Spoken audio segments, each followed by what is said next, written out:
start with that groundbreaking development for gun reform in the Bay Area. Here's the deal. The country is watching this closely. San Jose is taking matters into its own hands. The city council unanimously passing a controversial gun reform proposal. Stores have to video record all firearm purchases. Think of that. They have to videotape now all the purchases they make with these guns. It comes at a vulnerable time for the city of San Jose. It's been, what, 3 weeks now since the VTA shooting? 9 people shot dead by their co-worker. This new law, though, was passed just last night. It also aims to end an illegal practice known as straw purchasing. That's when someone buys a gun for another person. This could be someone who's barred from owning guns. San Jose is the first major U.S. city to pass this law requiring videotaping of gun sales. Let's be clear here. We know where this is going, right to the courts. Gun advocates will be challenging this new law and all of the new proposals. We're going to show you those other proposals in a minute, but so let's bring in our guest tonight. Joining us this evening, Joe Cotchett, a prominent Bay Area lawyer and legal advisor to San Jose's Mayor Sam Liccardo when it comes to this gun legislation. Also with us, Brian Wang, a gun instructor for Monarch Defense, a firearms school with multiple locations across California and here in the Bay Area. Gentlemen, nice to have both of you with us on the program. Joe, let's start with you. On paper, a huge win for your legal team and San Jose city leaders. They passed unanimously to videotape all gun purchases. Right off the bat, how pleased are you? I couldn't be happier. Let me tell you this. I am so proud of what the council did. I am so proud of Sam Liccardo stepping forth. It just wasn't those 9 people that were killed last week. Raj, there have been 430 mass shootings in the United States in the past 5 months. And you understand what I mean by mass shootings. It is phenomenal that the council has stepped forth and doing this. This should have been done by many city councils years ago. Joe, you're a realist. I've known you for many years. Will this rule actually stick? I think so. I think what's happening, courts are awakening to the real language that's contained in the Second Amendment. When the Second Amendment was adopted in 1789, we didn't have assault rifles. We didn't have ghost weapons where kids can go up on a computer and order parts of guns and assemble them in their basement. It's a whole new world. The language in the Second Amendment was simply that people may bear arms. Absolutely, we have no problem with that.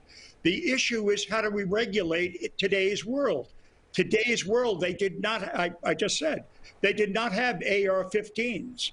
I was in Special Forces. I shot an M16. I know what it can do to the human body, what it can do to a metal truck.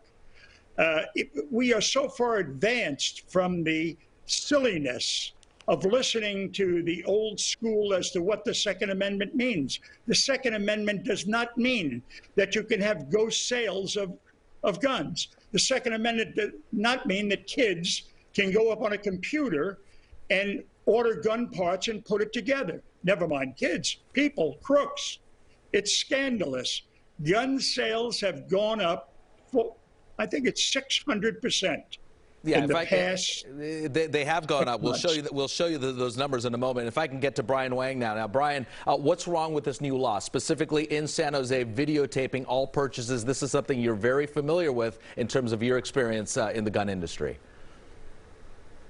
Thank you, Raj. Thank you for giving me a chance to speak tonight with you guys. When we look at the videotaping and audio taping of gun purchases, there's one problem with this. And it's not about the videotaping, it's not about the audio taping. That's actually not the issue.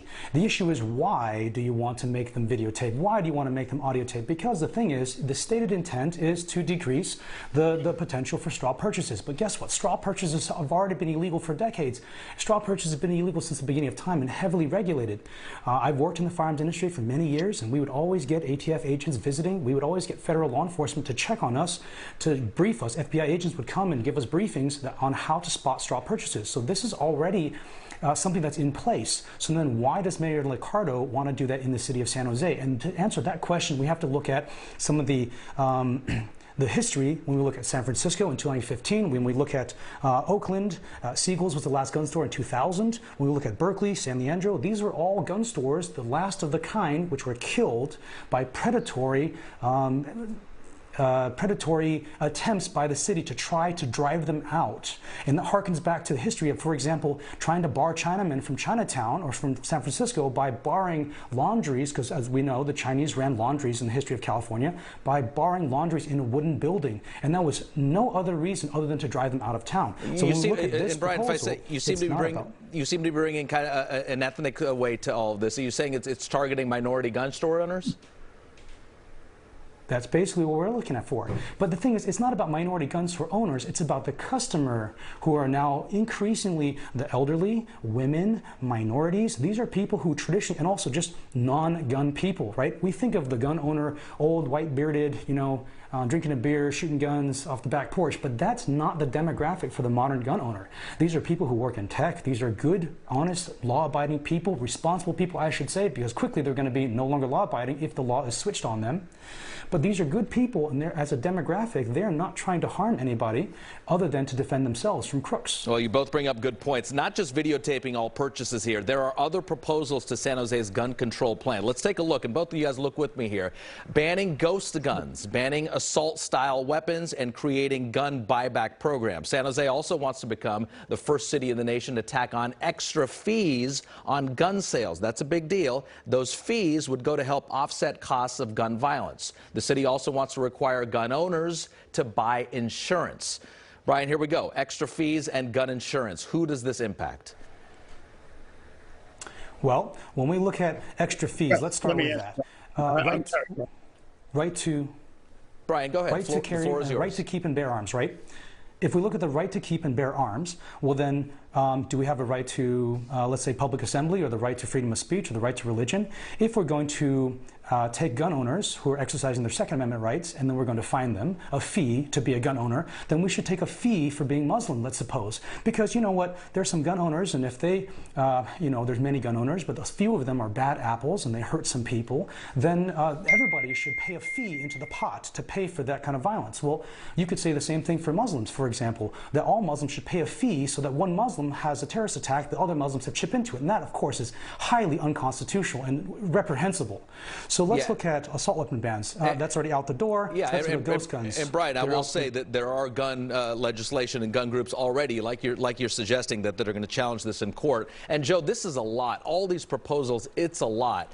Why go down this road knowing people like Brian and a lot of people in the country, regardless of their ethnicity or demographic, the legal opposition likely to block these measures? Why go down this road, Joe?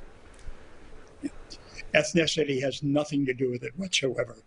This is all about people who are going to kill people with guns. This is all about kids getting their hands on guns. This is about thieves, about people who have no respect for other lives. We've got to. Look, when you go in to get a license and you want to drive a car, you get your picture taken and you pass a test. What is the difference between owning a car and owning a gun? There is no difference. I could give you 10 examples of your picture being taken on a passport, on anything else. This is the first step, in my opinion, of many that have to be taken. On the insurance, look, we know that the insurance is only for accidental killings because insurance does not cover intentional acts. So Brian is trying to mislead a little bit with the insurance issue. The insurance is very important. That's if you buy a gun and it accidentally goes off and kills somebody, you have insurance. Just like you buy a car, car insurance. It's mandatory if you're going to drive a car.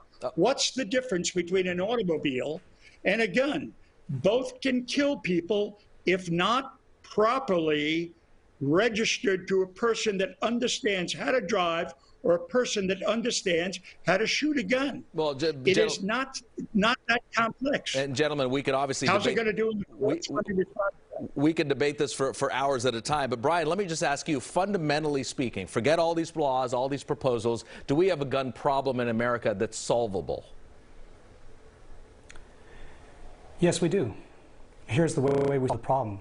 By understanding that the vast majority of people are good people, they're responsible people, they're innocent people, and that the crooks and the criminals are a very, very, very small minority.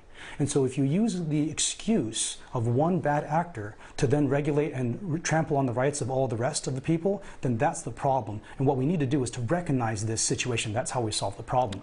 Brian Wang, thank you for who will stop bad people. Brian Wang, thank you for your insight. And one final comment from Joe Cotchett here. What comes next? Give me the procedure here in terms of, is this going to stick in San Jose? What's the legal challenges, the timeline?